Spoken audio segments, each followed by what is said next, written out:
देखिए, आज हमारा जो टॉपिक है वो है अलाउद्दीन खिलजी की दक्षिण विजय। अलाउद्दीन ने दक्षिण राज्यों के किसी भी अंश को सल्तनत में सम्मिलित करना नहीं चाहते थे। अब देखिए, हमारे जो एक विद्वान हुए हैं वो है लेनपुल।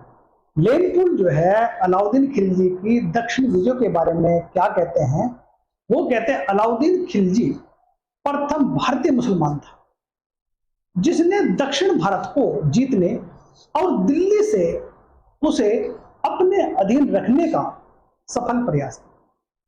मतलब देखिए, लेनपुल क्या कह रहा है, अलाउद्दीन खिलजी प्रथम सुल्तान था जिसने दक्षिण भारत को जीतने और दिल्ली से उस पर नियंत्रण स्थापित करने का प्रयास किया।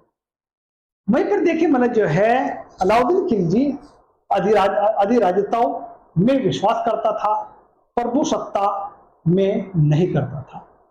मतलब जो है सुजेनिटी में पूरा विश्वास करता था और सॉवरेनिटी में नहीं करता था। मतलब वह अपनी सर्वसत्ता की स्वीकृति न्यूनतम जनहानि के द्वारा प्राप्त करना चाहता था। देखिए, इसका जो है नेक्स्ट अभियान जो है वो है देवगिरी विजय। देवगिरी विजय जो हुई थी अलाउद्दीन खिलजी की, वो थी 1306 से 1307 तक। उस समय तात्कालीन देवगिरी का जो राजा था वो थे रामचंद्र देव। अलाउद्दीन खिलजी के सेनापति थे मलिक काफूर व अल्फ खान।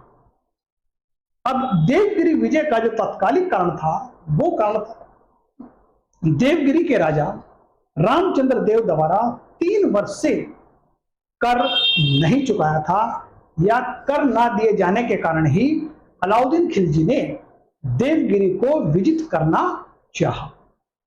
वहीं पर देखिए, रामचंद्र देव ने गुजरात के राजा रायकर्ण और उसकी पुत्री देवल देव को शरण दे रखी थी।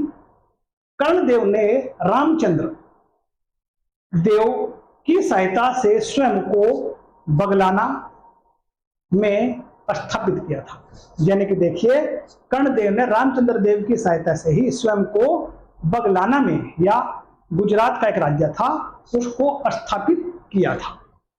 परिणाम इसका यह हुआ था, देखिए, रामचंद्र देव इस युद्ध में पराजित हुआ। किस युद्ध में? देवगिरी के युद्ध में।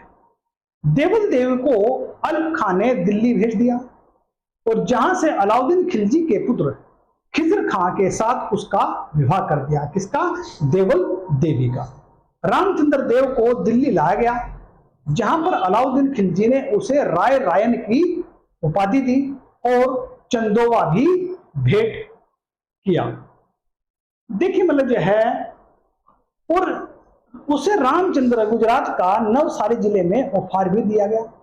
रामचंद्र देव की मृत्यु के पश्चात उसके पुत्र शंकर देव द्वारा स्वतंत्रता की घोषणा किए जाने पर 1313 ईस्वी में मालिक काफूर ने उन्हें देवगिरी पर अधिकार स्थापित कर लिया। शंकर देव युद्ध में मारा गया और खिलजी सेना में गुलबर्गा पर अधिकार करने के साथ ही दाभोल और चोल बंदरगाह पर कब्जा कर लिया था। मलिक काफूर ने रायचूर और मदकल के रक्षक सेनापति नियुक्त किया गया। अब देखिए, ये तो हमारा देवगिरी की विजय की बात हो रही। वहीं पर दूसरी विजय थी तेलंगाना की विजय।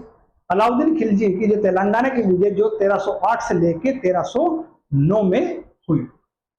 अब देखिए, मतलब जो है तेलंगाना विजय के अंतर्गत अलाउद्दीन खिलजी का सेनापति मलिक काफूर था और वहीं पर तेलंगाना का शासक था प्रताप रुद्रदेव द्वितीय था। मलिक काफूर ने राजा प्रताप रुद्रदेव द्वितीय को पराजित करके सल्तनत की अधीनता मानने पर विवश कर दिया। तेलंगाना या वारंगल की बात करते हैं हम, जो है अभियान के दौरान देवगिरी के शासक रामचंद्र देव ने खिलजी की सेना के लिए आवश्यक वस्तुएं बाजार में उपलब्ध कराने की आज्ञा दी। प्रताप रुद्रदेव द्वितीय ने सोने के स्वयं की मूर्ति मलिक काफूर को अर्पित की और संभवतः वारंगल में ही मलिक काफूर को कोहिनूर का हीरा भी मिला था। देखिए, ये हमारी वारंगल की विजय आ गई। नेक्स्ट विजय जो अलाउद्दीन खिलजी की दक्षिण में थी वो थी होयसाल की विजय। होयसाल की विजय 1311 में थी। अब इसमें जो है खिलजी का जो सेनापति था वो मलिक काफूर और ख्वाजा हाजी थे। वहीं पर जो है होयसाल की राजधानी थी द्वार समुद्र थी। अब इस पर जो आक्रमण हुआ वो 1310 में स्थापित हुआ और 1313 में 11 में इसको विजित कर लिया।